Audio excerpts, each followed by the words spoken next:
Hello and welcome to another SuperNEC tutorial. In the next set of videos, I'm going to be demonstrating the full potential of SuperNEC using the example of a log periodic antenna.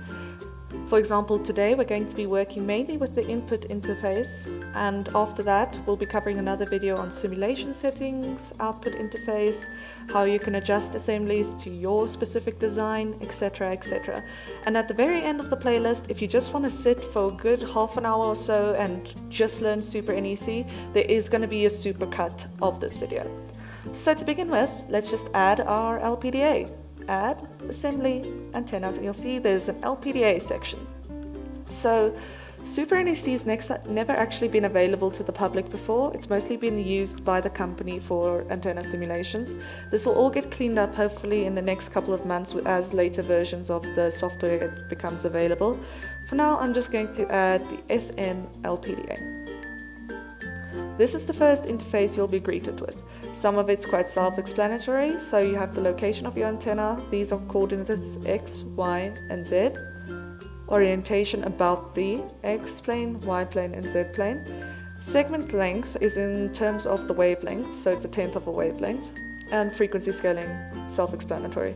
So longest element length is 1.5, shortest element length is 0.5. I'll show you on the LPDA now.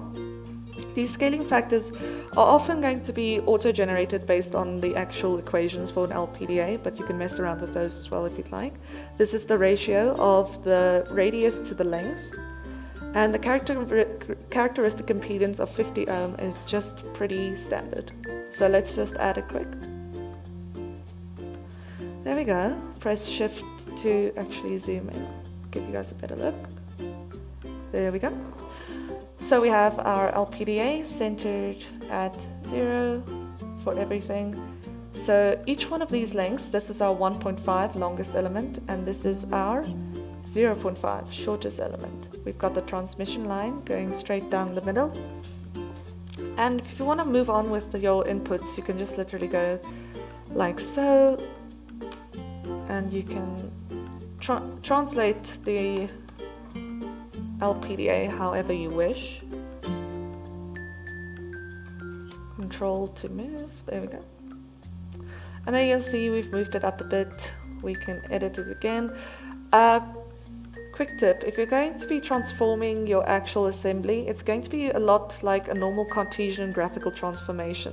So you're going to want to rotate first, then translate, because the rotation is still going to be in terms of where you initially started.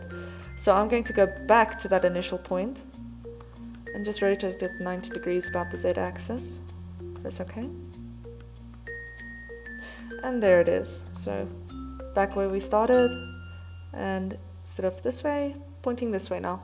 So with these input interfaces, I actually want to show you, we have what's known as a high group level right now.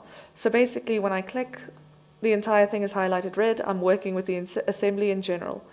But if I lower the group level to say level 2,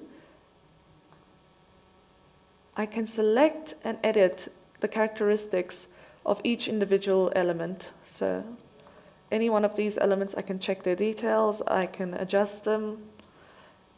And if I go down another level to just low, I can actually select the individual wire segments. I can edit them as I did before with the others. I can adjust the transmission line. You'll see characteristic impedance standard 50 ohm. Obviously you cross the transmission line because it is an LPDA, and you can basically just make it your own. And also later on, if you do adjust the group level, I'll show it more in depth obviously. In the simulation video, you can also simulate individual elements of it. And yes, that's pretty much the input interface of an LPDA. Obviously, all assemblies have versions of this, but it all comes down to the elements. All antennas are basically a group of elements that have been put together. Like for example, this is transmission lines crossed over with wire segments. So in the next video, I'm just going to do a quick run through of all the menus at the top here.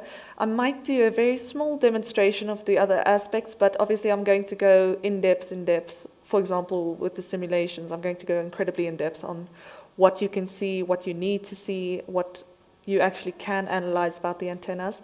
So I'm going to say, please subscribe to the channel. We'd love to see SuperNEC take off. And I'll see you in the next video. I'm looking forward to it. Bye!